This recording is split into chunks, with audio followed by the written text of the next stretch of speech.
I'm Major General Albert Newton Stubblebine III, U.S. Army retired, and I spent 32 years in the military, and ended up as a Major General.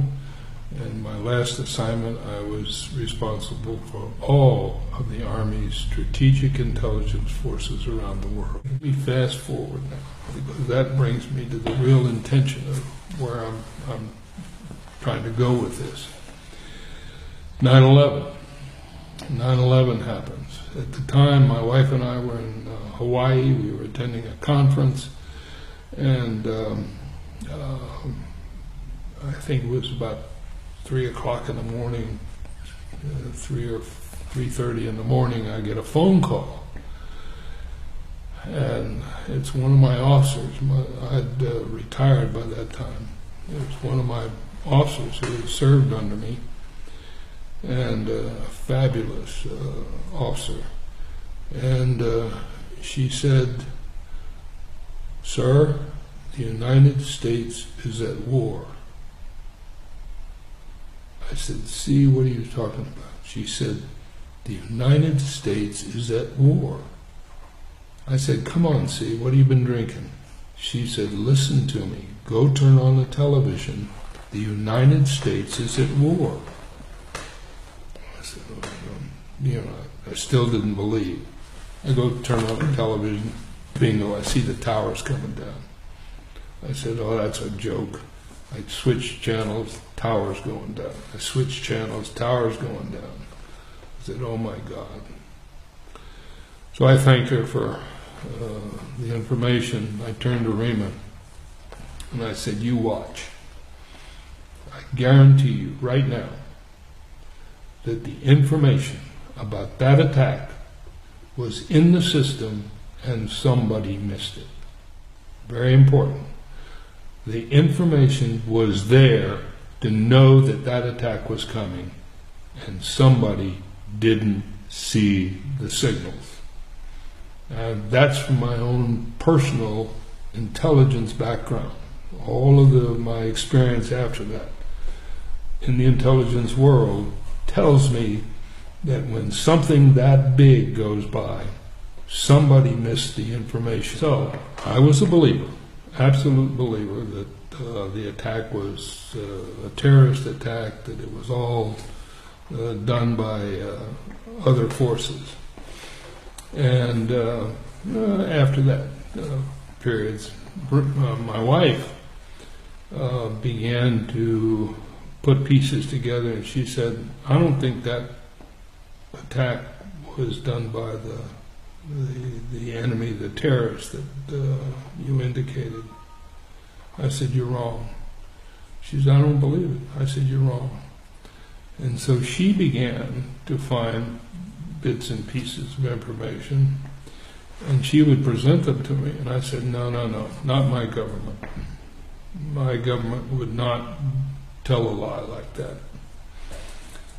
And I just disbelieved. I was so ingrained in my belief system that I could not believe, I literally could not believe that anybody but a sort of Arab terrorist could do something like that.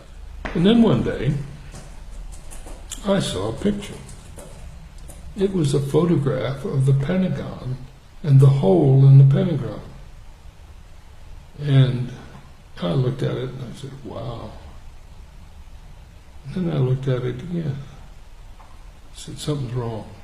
Something's wrong with this picture." Then I kept looking at it. And then I began to not look at it just at a glance, but to study the photograph itself. What's wrong with this picture? Why is your belly saying, my kinesthetic aspect of my processing system, saying something wrong with that picture? Well, there was something wrong.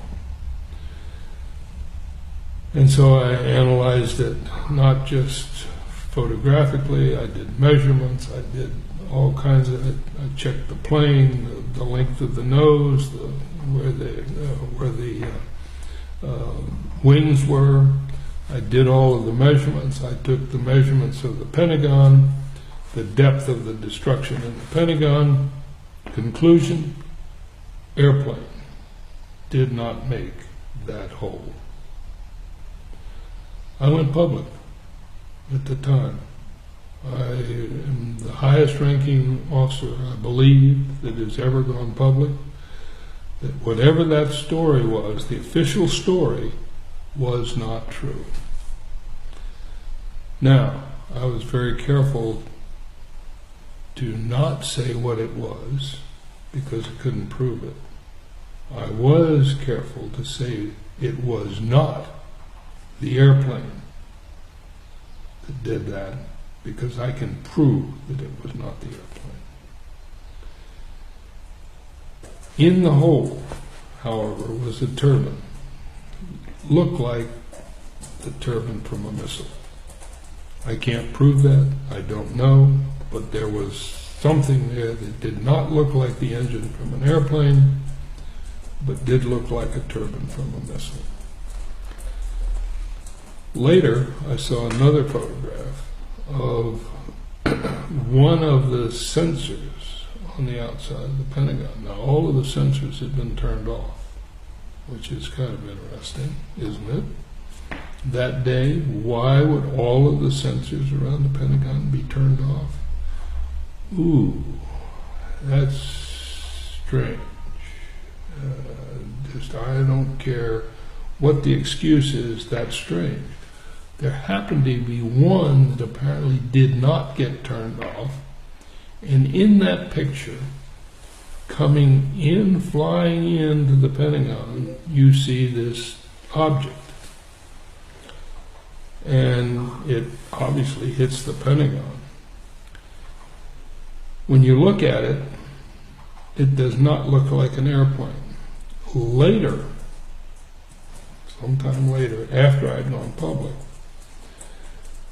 that imagery was changed. It had, it got a new suit around it that now looked like an airplane. But when you take the suit off, it looks more like a missile, not like an airplane. Let me go back to the next, I think, very important piece of information. The amount of energy required to melt the girders, the steel in the tower, cannot be gotten to a melt point with the fuel that was in the airplane. Not possible. So any melting did not occur as a result of the hit from the airplane. Point. I call it dot, okay? Dot. When you look at the tower coming down, what you see are, at each floor, successive puffs of smoke. Puff, puff, puff, puff, puff, all the way down. What are the puffs of smoke coming from? Well, they claim they're from the collapsing floors. No. Those puffs of smoke are controlled demolitions. That's exactly what they are, because that's exactly how they work. And so the fact that the airplane hit, it did not cause that collapse of the building. The collapse of the building was caused by controlled demolition.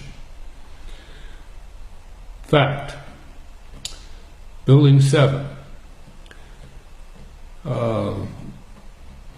Silverberg, I believe is the name of the owner, was on video, and you could see Building 7. You could literally see it. And there was a fire in Building 7. There's no doubt about that. No airplane hit it. I assume that the fire came from some debris, but I'm not even sure of that. but in the lower right-hand corner of the building was a fire. Not a very big fire, didn't appear to be out of control, certainly was in a small part of the building. But then he is heard on the video, okay? And he says, "Pull it." And then the building collapsed. What does pull it mean? What do the words pull it mean? Let me tell you. That's the order for controlled demolition. That is the phraseology that's used for blowing up something. And that's when Building 7 blew up. I understand, I can't prove this, but I've heard that he had just reinsured the building for damages caused by such things as airplanes hitting it or some objects hitting it that had not been in the original contract. Now, I can't prove that. I don't know, but I've heard that. There was another data bit. All of the air defense systems in that part of the country had been turned off that day. All of the air defense systems had been turned off. Why?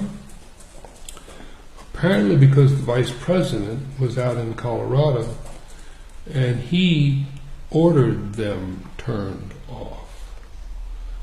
Why would you turn off all of the air defense systems on that particular day unless you knew something was going to happen?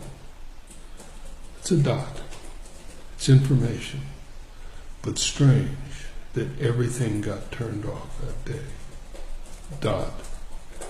There was an exercise that was designed for the air defense systems that was an attack on the towers by airplanes. Isn't that strange that we had an exercise that mimicked what really happened? Strange that we had planned an exercise that was exactly what happened. And at the same time, the air defense systems were turned off. Don't you find that strange? I find that weirdly strange. Dot, yeah, just a piece of information. But how does it correlate with everything else? See, so you see the dots. You have all of these dots. They're just bits of information, but that's exactly how the intelligence world works.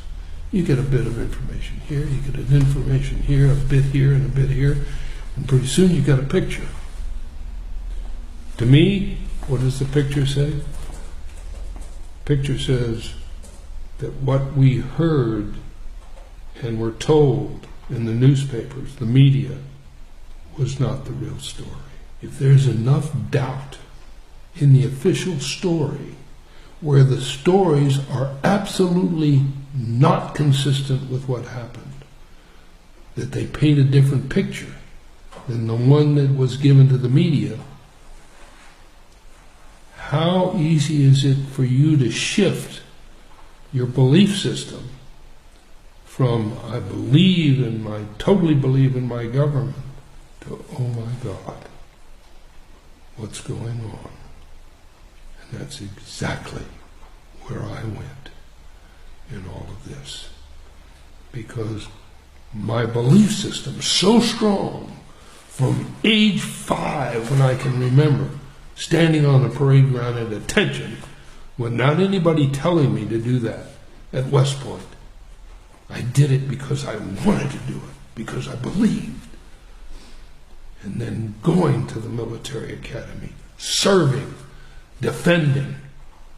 The real story was, or I have a question, I guess. The real story to me is, who was the real enemy. Who participated in this? Who planned this attack? Why was it planned? Were the real terrorists